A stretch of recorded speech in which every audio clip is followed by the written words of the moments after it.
I'm at LEGO Studios, and this is my Dusty Depot MOC from Fortnite Battle Royale. For those of you who have been checking my Instagram, you may have seen a teaser or two of this on my story. So finally, after I think it's been 2 months since I posted a video, I'm finally getting around to film another one. However, as you can tell, it is not completely done, not even close. It's just an update so that way I can get a video out there showing you guys that I actually have been working on some stuff.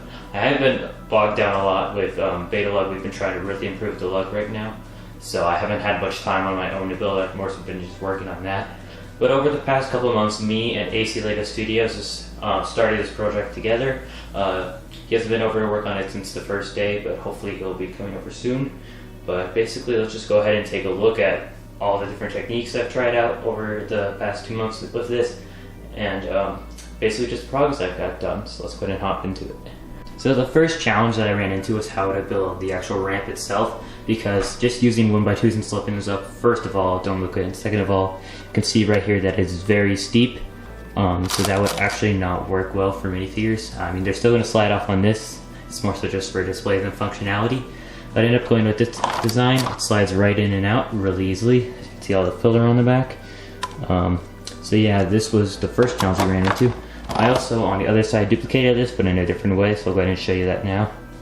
This is the half-broken ramp side of the depot. So this is actually what originally sparked the idea. Was I had to have some greebling coming off the ramp, so I thought that's not would just be the best idea. This one is much smaller. It's basically half the size, and it just slides in and out just like the other one.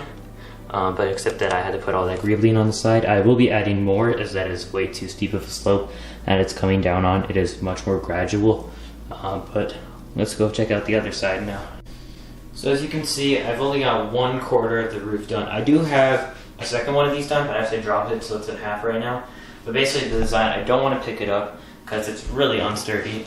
That's why I had to create the center bar here. It doesn't look the best, I know, but it's what I had to end up doing. But basically I used jail door pieces to use as windows, as that is the most accurate representation that I could get from the windows in the game, using Lego, of course. But this is only 1/4 of it. I'm going to have to make the top very sturdy. Probably going to have to use actually 16x16 plates and stack them. That way I can actually get a sturdy enough length going across, as that will be very hard, because as you see when I pick this up, it already starts caving in the middle. So that's why I had to build this again. So let's go ahead and take a look at the greebling for the rock stirred. So same with the greebling as I did for the ramps. I actually originally got the idea from the ramps for doing this way from the greebling for the rock work by putting studs not on top. Although in some places I actually do have them on top, as you can see with these ramps. I did add in some additional points where it actually changes based on using these.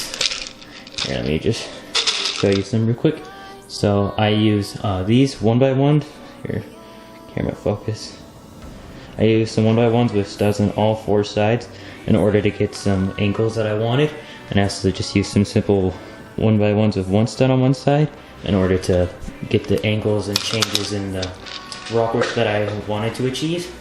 It does slide out just like the other one. However, the structure's not so good, so I don't want to pick it up. I tried that in the last take and it fell apart. But basically, there's one more part to get to look at for the depot, and then I'm going to end the video.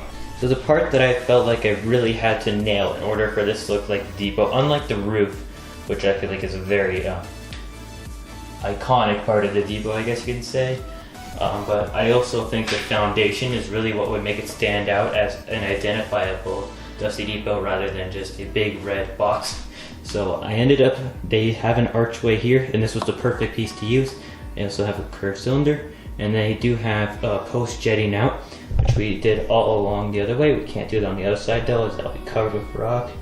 As you can see, I ended up doing it all the way down and on the other side. But there's one more part we need to look at now, so let's go ahead and take a look at that. So I know I've been using this word a lot, challenge, but that is definitely what this has been. The filler was by far the most frustrating. Just even thinking about it just gets me really annoyed, because I decided to use Duplo bricks for filler and put them right on the base plate.